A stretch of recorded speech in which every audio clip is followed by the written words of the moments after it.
Hi friends, Namaste, Jai Jagannath, and first of all, a very good morning to all of you, and I hope you all are doing well. तो actually more बहुत दिन हम देह खराब थिला तो मु किछि भी वीडियो पोस्ट कर पार नथली मते बहुत ही ज्वर हो जाइथिला एंड ठंडा सहित काश फास सब रहिथिला देन तंटी भी बसी जाइथिला कथा हेब नथली तो रही जाइथिला जहाँ भी मोर अधारे रही जाइथिला जो डिस्कशन सब तो चलतु आज स्टार्ट करवा एंड तो आज जानिबा भारतर विभिन्न प्रदेश रे थिबा प्रभु श्री जगन्नाथ का भू संपत्ति केते रही तो चलतु जान पश्चिम बंग रे 322 एकर 93 डेसिमिल भू संपत्ति रही आंध्र प्रदेश रे 16 एकर और 53 डेसिमिल भू संपत्ति रही महाराष्ट्र रे 11 एकर और 42 डेसिमिल भू संपत्ति रही मध्य प्रदेश रे 26 एकर 801 डेसिमिल भू संपत्ति रही तो तमिलनाडु रे 3 एकर और 80 डेसिमिल भू संपत्ति रही तो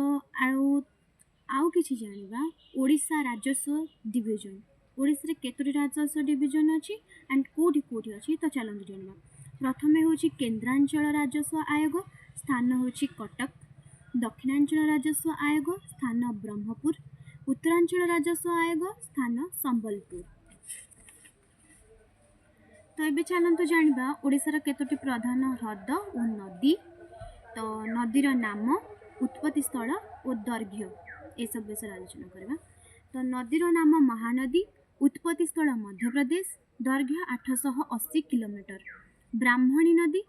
छोटनागपुर उत्पत्ति स्थल 700 किलोमीटर दैर्घ्य बैतरणी नदीर नाम बैतरणी उत्पत्ति स्थल गोनासिका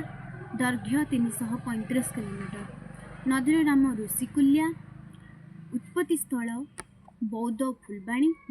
फुलबाणी एंड दैर्घ्य होची 200 किलोमीटर तो नदीर नाम बुढ़ाबलंग उत्पत्ति स्थल सिमिलीपाल दैर्घ्य होची 174 किलोमीटर तो ह्रदर नाम चलतु जानिबा चिलिका ह्रद उत्पत्ति स्थल पुरी जो लाइन देकी जाइछि ताहा होची पुरी और गंजाम ताहा 515 वर्ग किलोमीटर दैर्घ्य तापरे ह्रदर नाम सर ह्रद सेकेंड जोटा हमरा तो उत्पत्ति होची माने जो लाइन रे देकी जाइछि सेटा होची पुरी एंड तार दैर्घ्य होची 15 वर्ग किलोमीटर